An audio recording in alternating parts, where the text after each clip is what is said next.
For this section, I want to take a moment and talk about something that happens all the way at the end of part 1, at the very end of part 1 of the novel, the part of the exposition, where all this explanation and description goes on and history and things before the actual story begins. But I think a lot of stuff is obfuscated or buried there in the language. I want to suggest here at the end, one of the reasons for Square's blindness or his ignorance or his ironic perception is language itself. He talks about it at the end of part 1, chapter 12, that's where I am, where women are no longer taught to read because they are, quote, deficient in reason, but abundant in emotion. Men are the opposite, of course, the old cliche. And that's a really interesting idea, that if women are deficient in reason, then there's no reason to teach them anything. That's the argument that Flatland is making. And this system of female non-education or quietism still prevails. Quietism, a belief in being quiet. What a great word that is, quietism. Okay, so males, according to Square, are therefore now bilingual. He says, we speak of love, duty, right, wrong, etc., which have no existence, and the fiction of which has no object except to control feminine exuberances. There's a theme going on here about control and oppression, isn't there? I think I've sensed it in this book, but okay. Love, duty, right, wrong, morality have no existence, but the fiction of them, the telling of stories about love and morals, have no object, or rather no goal, except to control feminine exuberances. Yes, we must keep the women calm. Lots of reasons. One, they're dangerous when they're violent. We've discovered that. But telling stories to women keeps them calm. Telling fictions or lies to women keeps them calm. Telling them stories about duty and morals and love keeps them calm. Men, of course, have a very different language. Love, they say, is, quote, the anticipation of benefits.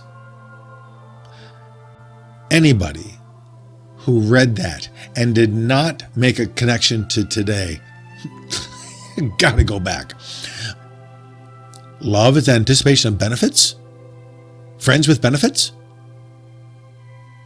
What is going on with this notion of male expectation versus female principles, morals? Something's happening there.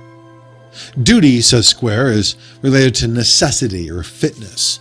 That's a necessity to act, not a duty to act.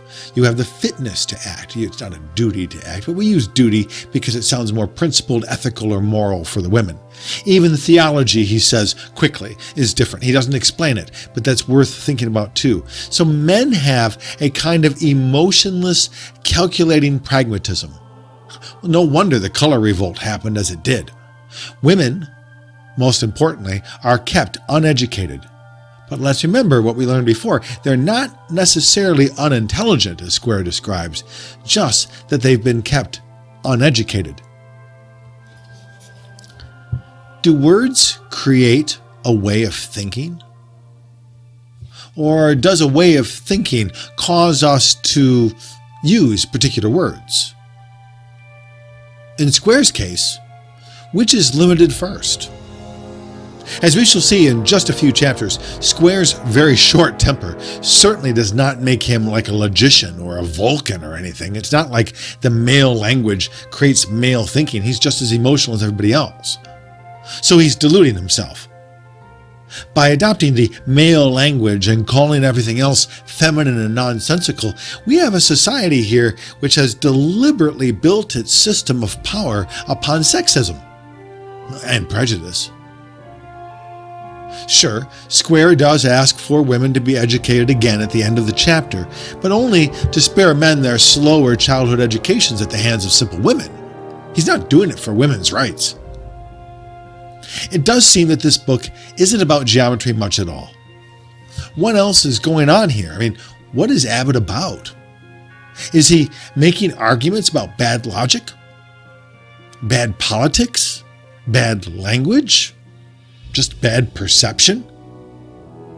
And are all of these in some way related?